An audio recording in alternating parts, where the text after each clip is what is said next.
नमस्कार दोस्तों, स्वागत है आपका जीके विद मितेश सर में। देखिए दोस्तों, ये जो टॉपिक है, ये जो लगातार हम पढ़ा रहे हैं, इसमें जैसे ये नव आज का नया टॉपिक है बृहत्तर भारत। तो ये जो टॉपिक है, जो की जो सिलेबस में है वही पढ़ा रहे हैं। देखिए आइए इसमें जो सिलेबस है वो देखते हैं। देखिए दोस्तों, ये है रीट SST 2022 का सिलेबस है, 2022 का सामाजिक विज्ञान का। ठीक है, इसमें देखिए टॉपिक है ये। तो यहाँ तक तो हमने पढ़ा दिया जो छठी क्लास की थी किताब उसमें, और ये मौर्य और गुप्त ये पढ़ा दिए। अब जो हम पढ़ा रहे हैं वो है देखिए बृहत्तर भारत, ये यहाँ पर है। ठीक है, ये बाकी के जो टॉपिक है वो बाद में होंगे, 7वीं 8वीं उसमें किताबें होंगे। अब जो नया टॉपिक पढ़ा रहे हैं वो है बृहत्तर भारत। ठीक है, तो ये टॉपिक पढ़ा रहे हैं, आइए शुरू करते हैं। देखिए दोस्तों, पढ़ने के जो तरीके हैं वो ये है कि या तो जो पार्ट है या तो उसको पूरा पढ़िए, जैसे कि इसमें दे रखा है ये बृहत्तर भारत का जो पूरा पार्ट है ये पढ़िए, ये सारा पढ़िए, ये समझिए, ये पूरा पढ़िए, ये सारा। इसमें जो दे रखे कला है, जावा के मंदिर है, कम्बुज के मंदिर है, आनंद मंदिर है, वो ये यहाँ तक ये पढ़िए, तो ये आपको पूरा पाठ समझ में आएगा। ठीक है, ये यहाँ तक पढ़िए। तो और एक है नोट्स, यानी जो जो नोट्स इसमें से पढ़ के बनाए हुए हैं वो पढ़िए, फिर ये पढ़िए। देखिए अगर ये पढ़ेंगे तो आपको काफ़ी ज़्यादा टाइम लगेगा, क्योंकि जो नोट्स पढ़ेंगे शॉर्टकट में इसको समझा देंगे तो आपके ज़्यादा काफ़ी फ़ायदे में रहेगा। तो आइए नोट्स देखते हैं। अगर आपको ये पढ़ना है तो आप ये जो वीडियो है इसको पॉज करके आप पढ़ सकते हैं, और अगर आपको वीडियो पढ़ना है तो आप आगे बढ़ सकते हैं। आइए देखते हैं नोट्स जो बिल्कुल शॉर्टकट में कम मेहनत में ज़्यादा काम है। तो आइए आगे पढ़ते हैं। देखिए दोस्तों, इसमें एक चीज़ है, जैसे एक तो जो है वीडियो में बना करके 8-10 मिनट में बना करके वीडियो ख़त्म कर दूँ और वीडियो डाल दो, लेकिन इसका कुछ मतलब नहीं रह जाता है। जैसे 8-10 मिनट में कुछ वीडियो बना करके आप डाल दिया, लेकिन दोस्तों ये जो पार्ट है इसका कुछ मतलब नहीं रह जाता। फिर इस पार्ट में जो पूरी डिटेल है वो किस 8-10 मिनट में कैसे समझ में आएगी, वो 8-10 मिनट में कैसे पूरी होगी वो। तो हो सकता है ये जो पार्ट है इसका एक पार्ट में बनाऊँ और उसके बाद में जो फिर इसका दूसरा पार्ट में बनाकर मैं डालूँ, तो आपके इससे 8-10 मिनट की जो वीडियो है उससे ज़्यादा बेहतर है कि आप इस पार्ट को 2 पार्ट में समझ लें। 8-10 मिनट की वीडियो बनाना ज़रूरी नहीं है, लेकिन इस पार्ट को अच्छे से समझना वो ज़्यादा ज़रूरी है। ठीक है, तो ये जो पार्ट है वो आइए देखते हैं, समझते हैं। देखिए शॉर्टकट में समझते हैं। देखिए इसमें क्या है, बृहत्तर भारत जो पहले नाम ही है बृहत्तर भारत, तो इस बृहत्तर भारत का मतलब क्या है। ये भारत है ये तो समझ में आता है हमारे, ये भारत है ये तो समझ में आता है, लेकिन बृहत्तर भारत का मतलब क्या है। बृहत्तर भारत का मतलब है भारत से अगर आप आगे जाओगे, बर्मा आ जाएगा, ठीक है, श्याम आ जाएगा, लाओस आ जाएगा, कंबोडिया आ जाएगा, वियतनाम आ जाएगा। तो ये इससे आगे जाएंगे तो ये यहाँ से बर्मा, थाईलैंड, कंबोडिया, इससे आगे जाएंगे तो ये सुमात्रा आ जाएगा, जावा आ जाएगा, मलेशिया आ जाएगा, इंडोनेशिया आ जाएगा। तो ये पूरा का जो पूरा एरिया है, ये भारत तो है ही, भारत का ये जो पूरा एरिया ये वाला, तो ये बृहत्तर भारत होता है। ठीक है, ये श्रीलंका भी इसमें आता है, ये पूरा बृहत्तर भारत होता है। ठीक है, आइए आगे बढ़ते हैं। देखिए एक टॉपिक है भारतीय संस्कृति और सभ्यता का प्रसार कैसे क्या होता है। ठीक है, एक तो देखिए भारत में नालंदा, तक्षशिला, विक्रमशिला विश्वविद्यालय थे।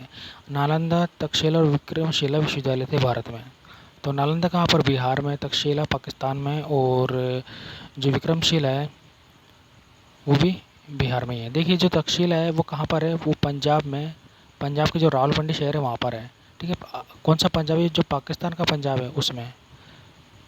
उत्तर भारत का क्या मतलब होता है, भारत के अलावा जो उसमें इतनी खासियत थी कि उसके भारत का जो संस्कृति का उसका निर्माण हुआ आगे, भारत से भी आगे।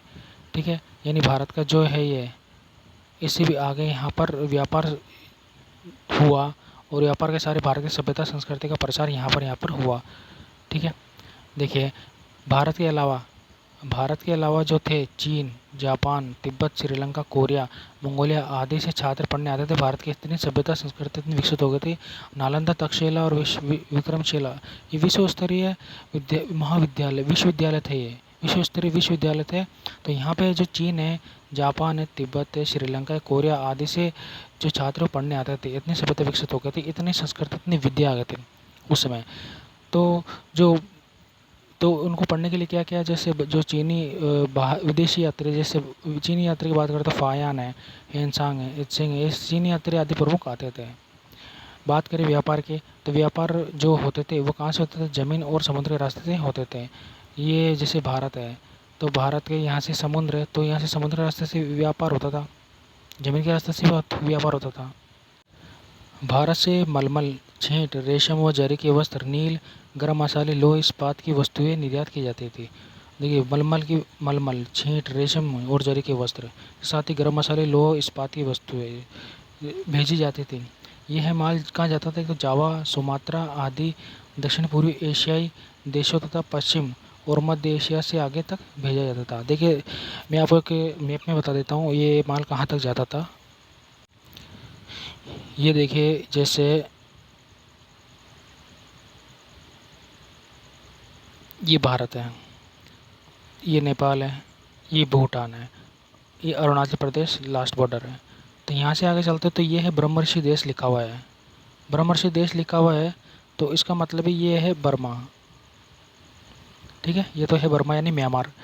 इससे आगे चलते तो ये तो है श्याम देश, ये है लाओस, ये है लाओस के बाद में कंबोडिया और ये है वियतनाम। ठीक है, श्याम देश यहाँ तक फैला हुआ है। इससे आगे है सुमात्रा और ये है जावा। ये वाला एरिया आ जाता है, ये आ जाता है मलेशिया, ये आ जाता है इंडोनेशिया, ये आ जाता है ताइवान। और इससे आगे जो है ये चीन और ये जो गंधार और पाकिस्तान और कजाकिस्तान, ये वाले एरिया आते हैं। तो ये एक तो मध्य एशिया और एक दक्षिण पूर्व एशिया, ये वाला पूरा एरिया ये बृहत्तर भारत कहलाता है। ठीक है, यानी ये जो मध्य एशिया और ये जो दक्षिण पूर्व एशिया पूरा, ये श्रीलंका को मिला के ये पूरा बृहत्तर भारत कहलाता है। बृहत्तर भारत यानी उस टाइम का भारत, यानी इन देशों में जो भारत की है वो संस्कृति अभी भी विद्यमान है, आप जाकर के देख सकते हैं। यानी यहाँ पर जो नाट्य खेले जाते हैं वो रामायण महाभारत के नाट्य खेले जाते हैं। थोड़ी सी बहुत अलग हो सकती है लेकिन वही है। और जैसे कि ये भारत की जो स्थिति है, इसमें जो वर्तमान में आधुनिकता में जो बदलाव आया है शैलियों में, यहाँ पर शैलियों में बदलाव नहीं आया है। आप देखेंगे तो जाकर के बिल्कुल वैसे के वैसे ही आपको रामायण और महाभारत उसमें देखने को मिल जाएगी। तो व्यापार होता था तो वहाँ पर जाकर के जावा, सुमात्रा, मलेशिया में जाकर के कुछ क्षेत्रों में भारतीय लोगों ने अपनी बस्ती बसा ली व्यापार करने के लिए। मान लीजिए कहीं व्यापार करने गए तो वहाँ पर रह गए व्यापार करने के उद्देश्य से और वहीं पर बस्ती बसा ली। तो ये अग्नि पुराण के अनुसार जो जम्बू द्वीप है, यानी जम्बू द्वीप यानी भारत से अलग एक द्वीपांतर भारत का आविर्भाव, ये अग्नि पुराण में दे रखा है। अग्नि पुराण के अनुसार जम्बू द्वीप यानी भारत से अलग एक द्वीपांतर भारत का आविर्भाव हुआ। जैसे भारत है तो इससे अलग एक द्वीपांतर भारत का निर्माण हुआ जो भारत ही कहलाता है, यानी बृहत्तर भारत कहलाता है। ये पूरा का पूरा बृहत्तर भारत है, ये तो भारत है ही, ये पूरा ये मिला के सारा पूरा बृहत्तर भारत कहलाता है। देखिए इसमें दे रखा है नेशिया, नेशिया का अर्थ क्या है, द्वीप, और इंडोनेशिया का मतलब होता है भारतीय द्वीप। इंडोनेशिया का मतलब भारतीय द्वीप। देखिए जो बर्मा है, ये जो बर्मा को आज बोलते हैं म्यांमार, श्याम को बोलते हैं थाईलैंड, और मलय प्रायद्वीप को बोलते हैं मलेशिया, कंबोडिया को बोलते हैं, जैसे कम्बोज बोलते थे पहले कम्बोज, तो आज बोलते हैं कंबोडिया। सुमात्रा तो सुमात्रा है, जावा है, बोर्नियो, बाली, ये अन्नाम। सुवर्णद्वीप यानी श्रीलंका बोलते हैं, हिंद, चीन आदि स्थानों पर भारतीय भाषा और साहित्य, धर्म, कला का प्रभाव आज भी देखने को इन सब जगहों पर देखने को मिलता है। भाषा और साहित्य की बात करें दोस्तों, तो भाषा और साहित्य में क्या है कि संस्कृत में लिखे गए जितने भी अभिलेख है वो बर्मा है, बर्मा यानी म्यांमार, श्याम यानी थाईलैंड, मलय प्रायद्वीप यानी मलेशिया, कंबोडिया यानी कम्बोज, अन्नाम, सुमात्रा, ये सारे जावा, बोर्नियो में पाए गए हैं संस्कृत के अभिलेख। ठीक है, सबसे जो लेख है प्राचीन अभिलेख है वो ईसा की दूसरी शताब्दी में पाए गए हैं। ईसा के दूसरी यानी 100 ईस्वी के बाद में, दूसरी शताब्दी में पाए गए। हिंदी चीन के जो अधिकांश भाग में आज भी पाली भाषा बोली जाती है। अब इसे ये हिंदुस्तान है, इसके बाद में जो नेपाली तिब्बत है ये और चीन है, तो इस वाले भाग में आज भी पाली भाषा बोली जाती है। पाली भाषा दोस्तों जो बौद्ध धर्म है उसकी जो भाषा है। एक केस में दे रखा है जैसे यशोवर्मन है, तो यशोवर्मन के 4 अभिलेख है। कौन कौन से देखिए 50, 75, 93 और 108। यशोवर्मन के 4 अभिलेख हैं 50, 75, 93 और 108। ये आपको याद रखना। छंदों, इन छंदों के हैं। अब तो इस जो वंश है, इसके वंश के बाद में यशोवर्मन के बाद में जो आए वो आए राजेंद्र वर्मन। उन्होंने जो देखा कि जो उन्होंने अभिलेख लिखवाया यशोवर्मन ने 50, 75, 93 और 108, तो उन्होंने उससे भी ज़्यादा लेख लिखवाया। एक लेख तो था 298 छंदों का और दूसरा लेख था 268 छंदों का। ठीक है, यशोवर्मन राजेंद्र वर्मन दोनों एक ही वंश के, और इन्होंने इतने इतने अभिलेख लिखवाए, लेकिन उन्होंने सिर्फ 2 लेख लिखवाए। एक तो 218 छंदों का, एक दूसरा 268 छंदों का। लेकिन है क्या इन वेदों में, इन अभिलेखों में? देखिए इन अभिलेखों में क्या है कि जो वेद वेदांत हैं वो सारी स्मृतियाँ तथा ब्राह्मण संहिता, बौद्ध संहिता और जो जैन धार्मिक ग्रंथ हैं उनकी सारी व्याख्या, वर्णन, रामायण महाभारत, काव्य पुराण और पाणिनि के जो व्याकरण और पतंजलि का जो महाभाष्य है, पतंजलि के महाभाष्य, मनु, वात्स्यायन आदि इनकी रचनाओं का सारा उल्लेख है। कंबुज नरेश जो यशोवर्मन है उनके शास्त्र और काव्य, वो शास्त्र और काव्य के बिल्कुल प्रकांड पंडित थे, विद्वान थे। ये सारा उसमें उल्लेख है। आइए दोस्तों, जो अब तक हमने पढ़े वो ये एक ही पार्ट में अभी हमने बनाया है, नेक्स्ट पार्ट बनाएंगे अगली बार। तो जो अब तक के जो हमने पढ़ा है उसके जो है वो क्वेश्चन देख लेते हैं।